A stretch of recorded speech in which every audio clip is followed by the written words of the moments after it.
Hello, hi and welcome to Chemistry Concept. વિદ્યાર્થી મિત્રો, આપણે 12મા ધોરણમાં પ્રકરણ 6 શરૂ કર્યું છે.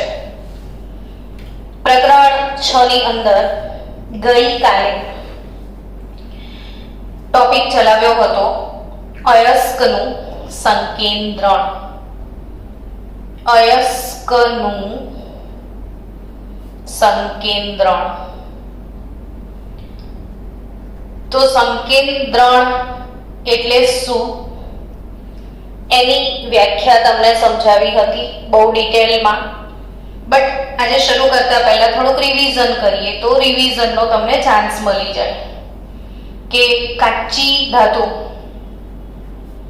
જે તમે ખાણમાંથી ખોદીને લાવ્યા હોય છે એની સાથે અનિચ્છનીય પદાર્થો હોય જેને ગેંગ કણો કહેવામાં આવે છે, અને આ કાચી ધાતુમાં જે અનિચ્છનીય પદાર્થો છે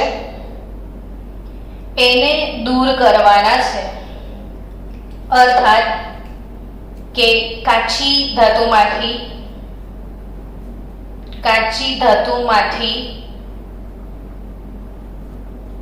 અશુદ્ધિઓ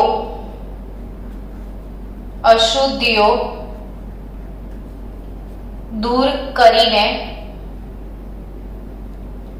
ધાતુનું પ્રમાણ વધારવાની પ્રોસેસ. કાચી ધાતુમાંથી અશુદ્ધિઓ દૂર કરીને ધાતુનું પ્રમાણ વધારવાની જે પ્રક્રિયા છે એને આપણે સામાન્ય રીતે શું કહેતા હોઈએ છીએ? અયસ્કનું સંકેન્દ્રણ કહેતા હોઈએ છીએ. બાળકો, અયસ્કના સંકેન્દ્રણની જે રીતો છે એ અશુદ્ધિઓના પ્રકાર પર આધારિત છે. જેવી જેવી અશુદ્ધિઓ એવી રીતો. અને એના માટે થઈને આપણે ગઈકાલે એક પદ્ધતિ શીખ્યા હતા, જલીય પ્રક્ષાલન. એમાં બીજી પદ્ધતિ શીખ્યા હતા ચુંબકીય અલગીકરણ. ત્રીજી પદ્ધતિ કે જે બોર્ડ માટે આઈએમપી છે, એમસીક્યુ પોઈન્ટ ઓફ વ્યૂ અને થિયરી પોઈન્ટ ઓફ વ્યૂ અવશ્ય પૂછાય, મોસ્ટ આઈએમપી પદ્ધતિ છે ફિન પ્લવન પદ્ધતિ.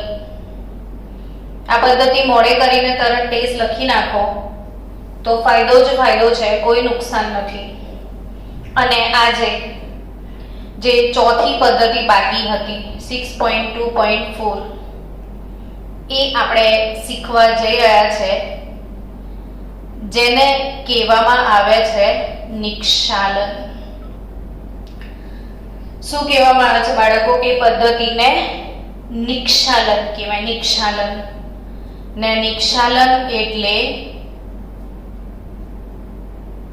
લીચિંગ.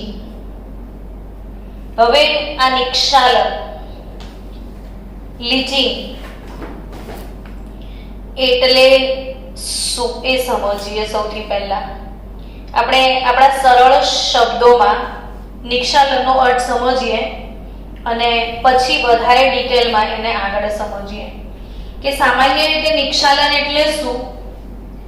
તો જે અયસ્ક શબ્દ, અયસ્ક એટલે કાચી ધાતુ, જે પણ અયસ્ક છે, કાચી ધાતુ છે, એને યોગ્ય દ્રાવકમાં દ્રાવ્ય કરવું કે જેમાં અશુદ્ધિઓ અદ્રાવ્ય હોય. કહેવાનો અર્થ શું છે કે જે એમાં અશુદ્ધિ હોય એ અશુદ્ધિ અદ્રાવ્ય હોય અને કાચી ધાતુ યોગ્ય દ્રાવકમાં દ્રાવ્ય હોય. હવે હું આ શબ્દમાં બોલીશ ને તો તમને બહુ સમજણ નહીં પડે. એના કરતા હું તમને બીજી રીતે સમજાવું કે મીઠું એટલે અયસ્ક છે એવું સમજો. ને મીઠાની અંદર ધારો કે અશુદ્ધિ તરીકે રેતી, લોખંડનો ભૂકો આવું મિક્સ થયેલું છે. એટલે હવે તમારો ટાર્ગેટ શું છે? મીઠું. બરાબર છે વિદ્યાર્થી મિત્રો, તમારો ટાર્ગેટ શું છે? મીઠું. તમને જોઈએ છે મીઠું કે જે તમારી અયસ્ક છે ને એમાં અશુદ્ધિઓ છે, રેતી છે, લોખંડનો ભૂકો છે. એટલે તમે કન્ફ્યુઝ થઈ ગયા કે મીઠામાંથી આ અશુદ્ધિઓને દૂર કેવી રીતે કરવાની. તો એના માટે આ પદ્ધતિ નિક્ષાલન વાપરી શકાય. નિક્ષાલન શબ્દ બહુ હેવી લાગે પણ સમજીએ તો બહુ સહેલું છે કે સામાન્ય રીતે મીઠું શેમાં ઓગળે વિચારો. તમારા મનમાંથી નીકળી ગયો છે પાણી નાખી દો મેડમ, હે ને? નીકળ્યું ને તમારા મનમાંથી? શું નાખી દો? આમાં પાણી નાખી દો. શું નાખી દો બાળકો? એમાં પાણી.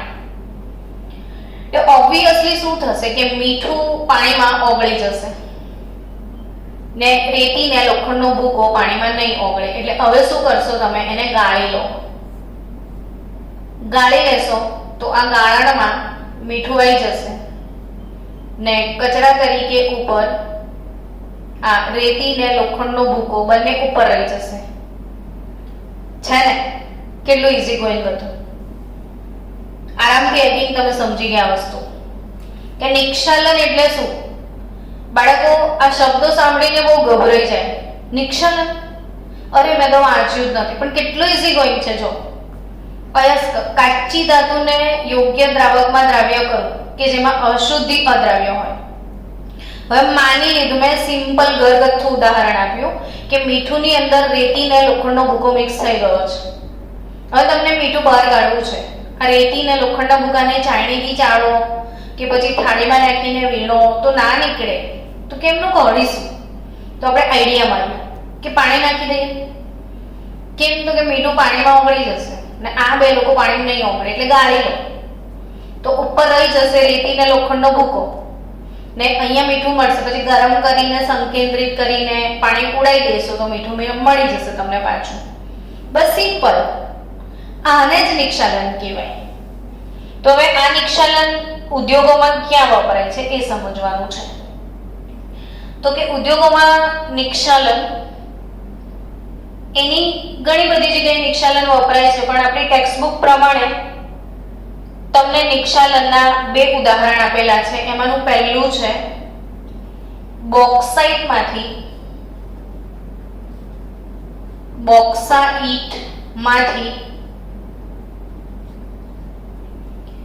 એલ્યુમિના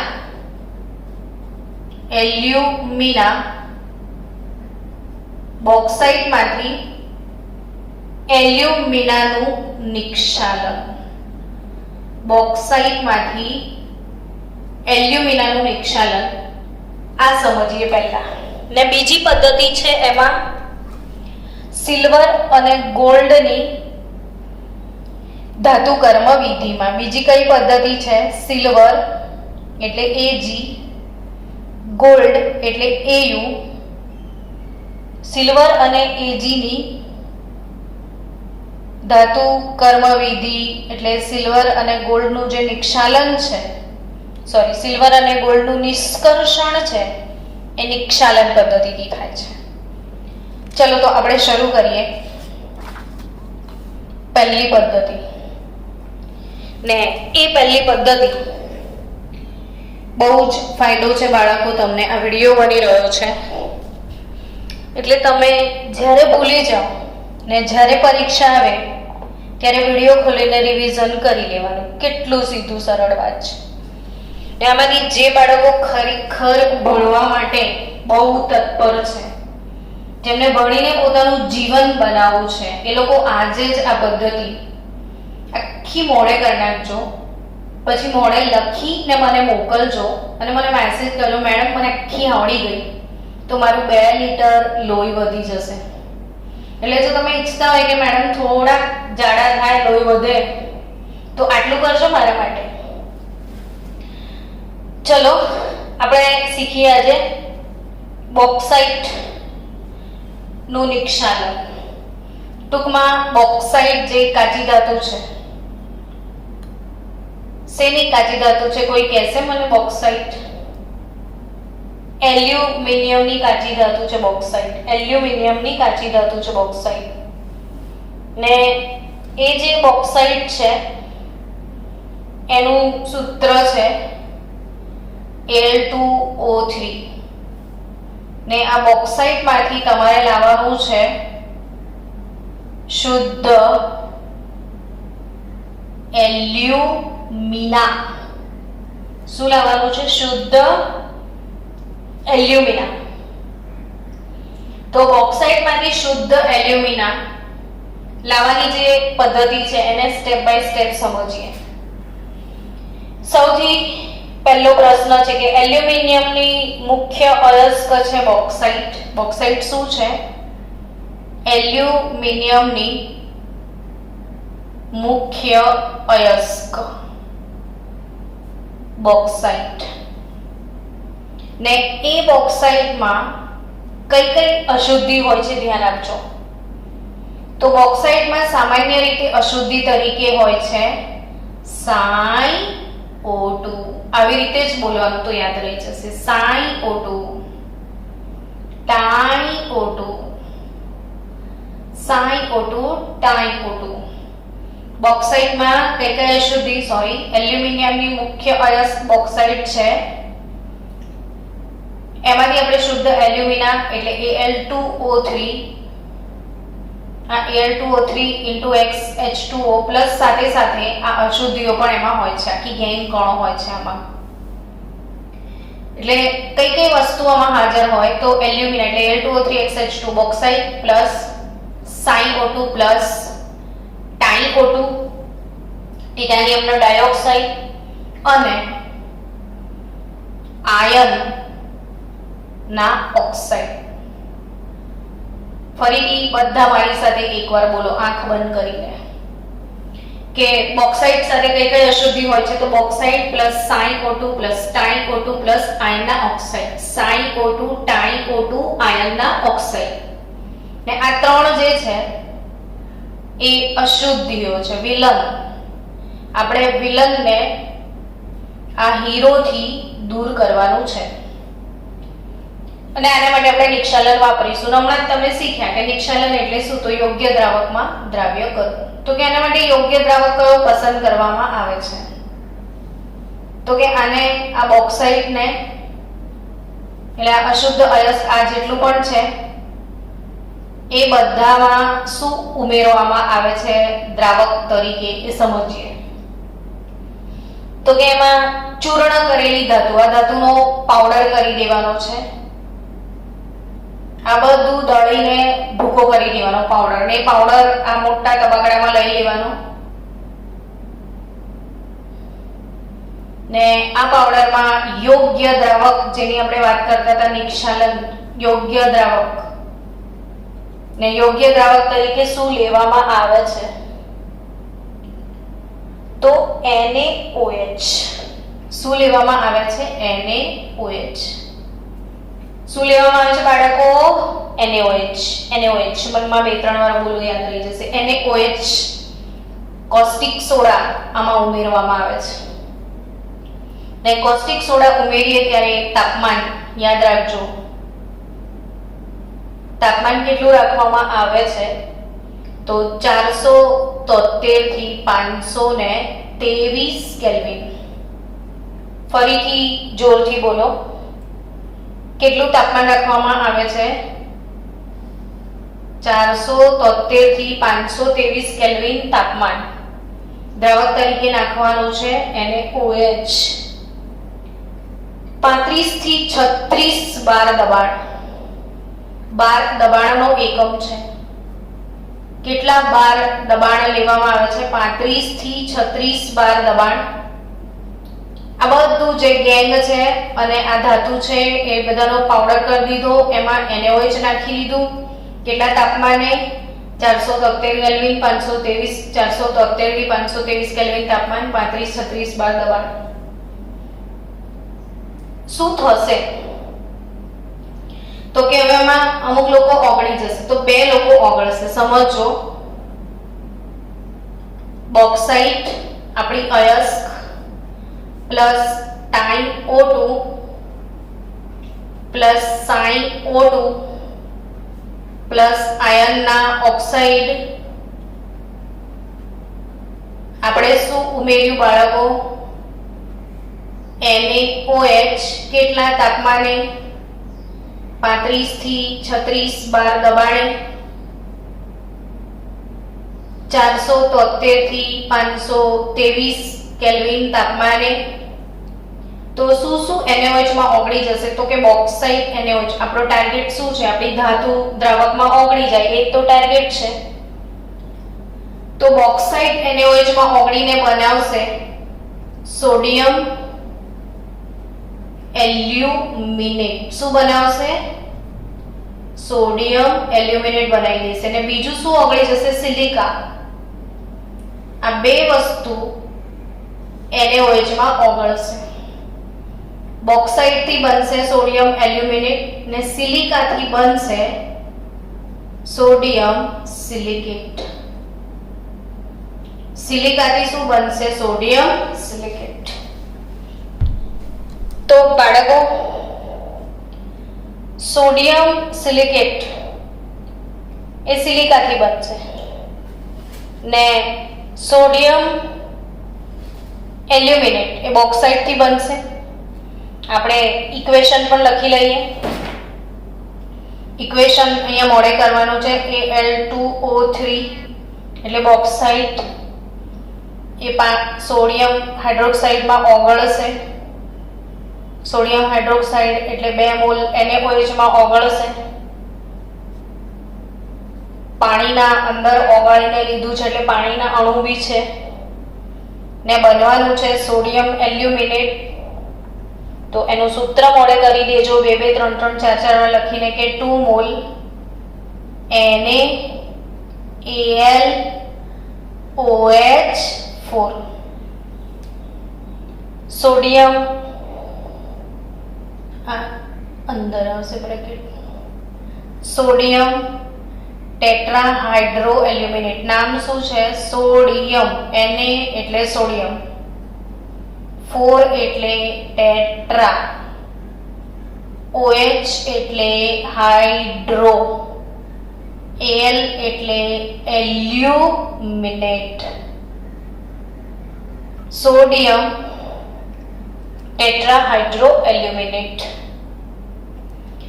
તો ફરીથી એક વખત બાળકો સમીકરણ ધ્યાન આપો. Al2O3 એટલે બોક્સાઇટ ઓગળે છે સોડિયમ હાઇડ્રોક્સાઇડમાં. સોડિયમ હાઇડ્રોક્સાઇડનું પાણીમાં ઓગાળેલું દ્રાવણ છે એટલે 2 3 2 મોલ NaOH 3 મોલ H2O ને 2 mall NaAlOH4 time sodium aluminate. શું કહેવાય? Sodium aluminate. આ સંકીર્ણ સંયોજન છે. તો આ સોડિયમ એલ્યુમિનેટ સંકીર્ણ સંયોજનનો IUPAC નેમ આપણે પ્રકરણ 9 માં ભણ્યા હતા કે સોડિયમ ટેટ્રાહાઇડ્રો એલ્યુમિનેટ 3. એલ્યુમિનેટનો ઓક્સિડેશન આ કૌંસમાં 3. ઋણાયન તરીકે સંકીર્ણ સંયોજન હોય તો આપણે એટ પ્રત્યય લગાવતા હતા. એલ્યુમિનિયમ ને બદલે એલ્યુમિનેટ લખાય. તો આ એક સંકીર્ણ સંયોજન છે. ફરીથી થોડું રિવિઝન કરાવતા જાઉં, રિપીટ કરાવતા જાઉં. પાછું ધ્યાન રાખજો બાળકો, બોક્સાઇટ લીધું હતું આપણે. બોક્સાઇટમાં અશુદ્ધિ હતી સાઇન O2,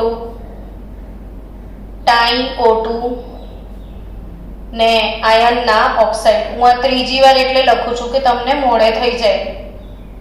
એમાં તમે નાખ્યું હતું શું? જોરથી બોલો, મોટેથી તો મજા આવે. NaOH દબાણ કેટલું? 35 થી 36 બાર. તાપમાન કેટલું હતું? 473 કેલ્વિન થી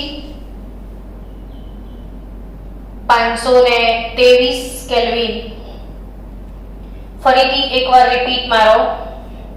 કે બે વસ્તુ ઓગળી ગઈ હતી, એક બોક્સાઇટ અને એક સિલિકા. આ બંનેથી શું મળ્યું હતું દ્રાવણની અંદર? યાદ રાખજો, સોડિયમ એલ્યુમિનેટ પ્લસ પાત્રમાં હજી એક વસ્તુ હતી, સોડિયમ સિલિકેટ. ને આ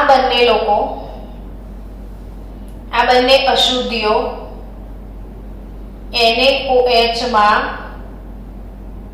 અદ્રાવ્ય હતી. એટલે આ દ્રાવણને શું કર્યું? એ લોકોએ ગાળી લીધું. એટલે આ બંને લોકો ઉપર જ રહી ગયા, આ અશુદ્ધિઓ ઉપર રહી ગઈ ને ગાળણમાં આ બંને લોકો હતા. ગાળણમાં સોડિયમ એલ્યુમિનેટ પણ હતું, સોડિયમ એલ્યુમિનેટ પણ છે, સોડિયમ સિલિકેટ પણ છે. હવે તમારો ટાર્ગેટ તો એલ્યુમિનેટ છે, તમને તો આ જોઈતું જ નથી સોડિયમ સિલિકેટ. તો આપણે સોડિયમ સિલિકેટને દ્રાવણમાં જ રહીશું, જે જોઈએ છે એને બાચકો ભરીને કાઢી લઈશું. તો કેવી રીતે કાઢીશું? એને કાઢવા માટે શું કરવાનું? તો આ દ્રાવણ જે છે એ દ્રાવણમાં ઓલરેડી પહેલાથી NaOH નાખેલો છે ને NaOH એટલે બેઝ, તો એનો સ્વભાવ બેઝિક છે ને આ NaOH નામનો જે બેઝ છે એને દૂર કરવા માટે દ્રાવણમાં એસિડ, બેઝમાં શું પસાર કરો? એસિડ, એટલે થાય તટસ્થીકરણ. તો દ્રાવણમાં CO2 વડે તટસ્થીકરણ કરવામાં આવે. ટૂંકમાં દ્રાવણ બેઝિક છે સોડિયમ હાઇડ્રોક્સાઇડના લીધે, એટલે એમાં એસિડ નાખવાનો, CO2 ગેસ પસાર કરવાનો ને CO2 વાયુ પસાર કરવાથી તરત જ ડગલે ડગલા આવા અવક્ષેપ આવવા લાગશે. CO2 પસાર કરવાથી અવક્ષેપ આવશે. કોના? એલ્યુમિનાના. અને પછી ઝારાથી એલ્યુમિના કાઢી લેવાનો, કચરો બધો જ આ પાત્રમાં રહી જશે. હવે આ જે અવક્ષેપ આયા એલ્યુમિનાના, શેના અવક્ષેપ આયા? Alumina, Al2O3. એ Al2O3 એ સમીકરણ આપણે રજૂ કરીએ કે સોડિયમ એલ્યુમિનેટ નું સૂત્ર યાદ કરો, NaAlOH4. આ હતું સોડિયમ એલ્યુમિનેટ, એક્વિયસ પાણીમાં હતું, એટલે 2 મોલ એમાં તમે પસાર કર્યું કાર્બન ડાયોક્સાઇડ ગેસ. કેટલી મોલ CO2 ગેસ નાખ્યું? 2 મોલ CO2 ગેસ નાખ્યું. બન્યું શું એમાંથી? Al2O3 XH2O, જેના બહુ બધા અવક્ષેપ મળી રહ્યા હતા, પ્લસ 2NaHCO3 એક્વિયસ મળ્યું. હવે આપણું મેઇન વસ્તુ આ હતી, તમે આ જે દ્રાવણમાં CO2 ગેસ પસાર કર્યો, એટલે આ દ્રાવણ સોડિયમ એલ્યુમિનેટ જે છે એ CO2 સાથે પ્રક્રિયા કરે છે ને એલ્યુમિનાના અવક્ષેપ મળે છે ડગલે ડગલા, અને આ NaHCO3 આ બધું દ્રાવણમાં રહી જાય અને અવક્ષેપ બહાર કાઢી લેવાના. હવે એ જે અવક્ષેપ તમે બહાર કાઢ્યા, જળયુક્ત એલ્યુમિના, અને જળયુક્ત કહેવાય, આમાં જળના અણુઓ છે, એટલે કેવું એલ્યુમિના કહેવાય? જળયુક્ત એલ્યુમિના. કેવું એલ્યુમિના કહેવાય? જળયુક્ત એલ્યુમિના કહેવાય. ને આ જળયુક્ત એલ્યુમિનાને આપણે ધમાઈને ગરમ કરવાનું છે. હવે તો એ સૂત્ર છે Al2O3 XH2O સોલિડ. એને ગરમ કરો 1470 કેલ્વિન તાપમાને. ને ગરમ કરવાથી શું થશે? તો પાણી વાળો ભાગ ઉડી જશે અને ચોખ્ખી શુદ્ધ એલ્યુમિના મળશે. એટલે Al2O3 મળશે ને પ્લસ x મોલ H2O ઉડી જશે, ભેજ ઉડી જશે. ને આ છે બહુ જ સરસ નિક્ષાલનનું ઉદાહરણ. તો આ નિક્ષાલન પદ્ધતિ છે. તો બોક્સાઇટમાંથી કેવી રીતે તમે શુદ્ધ એલ્યુમિના લઈ આવો છો. વારંવાર આ વિડીયો જોજો જેથી કરીને તમને ઇક્વેશન્સ ને બધું યાદ રહી જાય. ફીણ પ્લવન પદ્ધતિ અગેન, એના પછી આ બહુ મોટી આઈએમપી પદ્ધતિ છે. આ ચેપ્ટરમાં બહુ જ બધા આઈએમપી ક્વેશ્ચન છે. આખું બાય હાર્ટ કરવા જેવું મસ્ત ચેપ્ટર છે, ગમે એવું પણ છે, એટલે તમે એક બાજુથી મોડે કરવા માંડજો. હવે બીજી પદ્ધતિ છે નિક્ષાલનમાં સિલ્વર અને ગોલ્ડ નું નિષ્કર્ષણ. નિક્ષાલનમાં બીજી પદ્ધતિ છે સિલ્વર અને ગોલ્ડનું નિષ્કર્ષણ. હવે આ નિષ્કર્ષણ ક્લાસમાં બધા જ બાળકોને હું બહુ જ મસ્ત મોડે કરાવી દઉં છું કે સી ના સિલ્વર એટલે ના, NaCN વપરાય, ને ગોલ્ડના નિષ્કર્ષણમાં KCN વપરાય. સિલ્વર નિષ્કર્ષણમાં જનરલી શું વપરાય બાળકો? NaCN, અને સામાન્ય રીતે ગોલ્ડ નિષ્કર્ષણમાં KCN. હવે આ પદ્ધતિ કેવી રીતે વાપરવાની છે સમજો કે સિલ્વર યા તો ગોલ્ડ એમની કાચી ધાતુ લેવાની છે. આ કાચી ધાતુ છે, સિલ્વર કે ગોલ્ડની કાચી ધાતુ છે, ને એમાં NaCN કે KCN ઉમેરી દો તો થશે શું કે સિલ્વર કે ગોલ્ડની જે કાચી ધાતુ છે એ NaCN કે KCN માં ઓગળી જશે, ને ઓગળી ને દ્રાવણ બની જશે. એટલે આ જે Ag કે Au ની કાચી ધાતુ એ ઓગળી જશે દ્રાવણમાં, ને જે અશુદ્ધિઓ છે ગેંગ કણો એ અશુદ્ધિઓ આમાં અદ્રાવ્ય થઈ જશે. જેમ રેતી અને લોખંડનો ભૂકો નથી ઓગળતો એમ અશુદ્ધિઓ નહીં ઓગળે ને સિલ્વર ગોલ્ડ ઓગળી જશે. હવે દ્રાવણ બની ગયું, તો આ જે દ્રાવણ બન્યું એ દ્રાવણ એનું સૂત્ર શું છે? તો મેટલ Cn twice માઇનસ આ સંકીર્ણો બની જાય છે. આ સિલ્વર કે ગોલ્ડની કાચી ધાતુઓને NaCN કે KCN માં ઓગાળો તો આ સંકીર્ણ મળે છે, જ્યાં મેટલ તરીકે Ag કે Au અર્થાત Ag હોય તો AgCN twice મળે, ને ગોલ્ડ હોય તો AuCN twice મળે. આ ગોલ્ડ અથવા આ સિલ્વર બેમાંથી કઈ પણ આ સંકીર્ણ બનાવે. હવે એનું ઇક્વેશન કેવી રીતે યાદ રાખશો? જો હું આ રીતે યાદ રખાવડાવું છું બધા બાળકોને કે 4 બાટલા મેટલ, 4 દુના 8 બાટલા સાયનાઇડ, 4 બોટલ મેટલ, 8 बाटला साइनाइड, 2 बाटला पानीना और हवा का झोंका. हवा એટલે ઓટું. જો કેવી રીતે 4 2 8, 4 बाटला मेटल, 8 बाटला साइनाइड, 2 बाटला पानी और हवा का झोंका. કેવી યાદ રાખશો? 4 बाटला मेटल, 8 बाटला साइनाइड, 4 बाटला मेटल ना, 8 बाटला साइनाइड ना, 2 बाटला पानी ना और हवा का झोंका. એટલે એક સંકીર્ણ બનશે. 4 બાટલા મેટલ હોય તો ઓબ્વિયસલી 4 મોલ સંકીર્ણ બને. મેટલ 4 છે તો 4 બાટલા મેટલ Cn twice માઇનસ.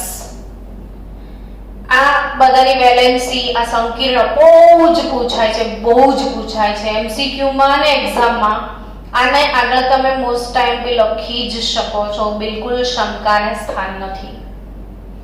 तो 4 बाटला मेटल, 8 बाटला साइनाइड, 2 बाटला पानीना और हवा का झोंका, 4 बाटला metal cyanide twice minus complex મળશે તમને.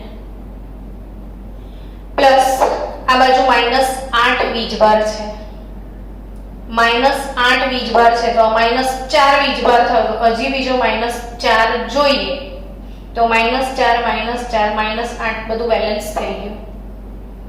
ઘણીવાર હું ભૂલી જાઉં કઈ શું આવે એટલે હું તરત વિચારું કે -8 છે તો -4 છે તો હજી કંઈક માઇનસ જ વધશે. હવે સમજો બાળકો કે આ તો તમારે સિલ્વર કે ગોલ્ડ જોઈતું હતું, એ તો દ્રાવણમાં ઓગળીને પાણી પાણી થઈ ગયું, તો પાણીમાંથી ધાતુ બહાર કેવી રીતે કાઢીશું હવે? તો કે બહુ મસ્ત રસ્તો વાપર્યો છે કે આ સિલ્વર અને ગોલ્ડને દ્રાવણમાંથી બહાર કાઢવા માટે ઝિંક નાખી દેવાનું. શું નાખી દેવાનું? ઝિંક. એટલે metal 2 mall metal Cn twice minus, હું કેટલી બધી વાર બોલી એટલે તમને યાદ રહી જશે. Metal Cn twice minus complex, metal Cn twice minus complex. આ metal Cn twice minus complex aqueous, એમાં હું નાખી દઉં ઝિંક મેટલ. તો શું થશે? ઝિંક દ્રાવણમાં જતું રહેશે અને મેટલ બહાર આવતું રહેશે. એટલે હવે ઝિંકનું સંકીર્ણ બની જશે N2ZnCN4. યાદ આવ્યું? કાલની પદ્ધતિમાં મેં શીખવાડેલું તે ZnCN4 - 2 N2ZnCN4. આપણે એવું સંકીર્ણ NaCN અવસાદક તરીકે કાલે વાપર્યું હતું. ત્યારે મેં કીધું તો એક સંકીર્ણ બને છે N2ZnCN4. તો એ જ N2ZnCN4 - 2 સંકીર્ણ બનશે. તમારે N2 લખશો તો -2 નહીં લખવાનું. અને 2 મોલ મેટલ. પછી એ મેટલ તરીકે તમારે એક કામ કરવાનું, Ag અને Au વારાફરતી લખીને સમીકરણો ફરી લખવાના. એટલે આવી રીતે 4 બાટલા મેટલ, તો મેટલ તરીકે Ag લખો. 4 મોલ Ag, 8 મોલ સાયનાઇડ, 2 બાટલા પાણીના और हवा का जो का, तो શું મળશે? 4 mall Ag Cn twice minus 4 mall OH minus. હવે એમાં ઝિંક નાખી દો AgCN ટ્વાઇસ માઇનસમાં, તો ઝિંક ZnCN4 - 2 સંકીર્ણ મળશે ને સિલ્વર બહાર આવતું રહેશે. તો ઝિંકે શું કર્યું? તો કે ધાતુનું રિડક્શન કર્યું. એટલે યાદ રાખજો, ઝિંક અહીંયા રિડક્શન કરતા તરીકે વર્તે છે. દ્રાવણમાંથી ધાતુને મુક્ત કરે છે ઝિંક. ઝિંક પોતે દ્રાવણમાં જતું રહે છે અને ધાતુને બહાર કાઢી દે છે. તો ઝિંકનો રોલ શું છે? રિડક્શન કરતા તરીકેનો રોલ છે. ઝિંકનો શું રોલ છે? રિડક્શન કરતા તરીકેનો રોલ છે. તો આ થયા નિક્ષાલન પદ્ધતિઓ. સંકેન્દ્રીકરણની બંને રીતો. સંકેન્દ્રીકરણમાં જલીય પ્રક્ષાલન, ચુંબકીય અલગીકરણ, ફીણ પ્લવન અને છેલ્લું હતું નિક્ષાલન. ને નિક્ષાલનમાં આ બંને રીતો હતી એ આજે પૂર્ણ થાય. એટલે આવતીકાલે 3 લેક્ચરનો હોમવર્ક મને બતાવશો તો આગળની રીત કે સંકેન્દ્રિત અયસ્કમાંથી અપરિષ્કૃત એટલે અશુદ્ધ ધાતુનું નિષ્કર્ષણ કેવી રીતે કરાય એ ટોપિક તમને શીખવાડીશ.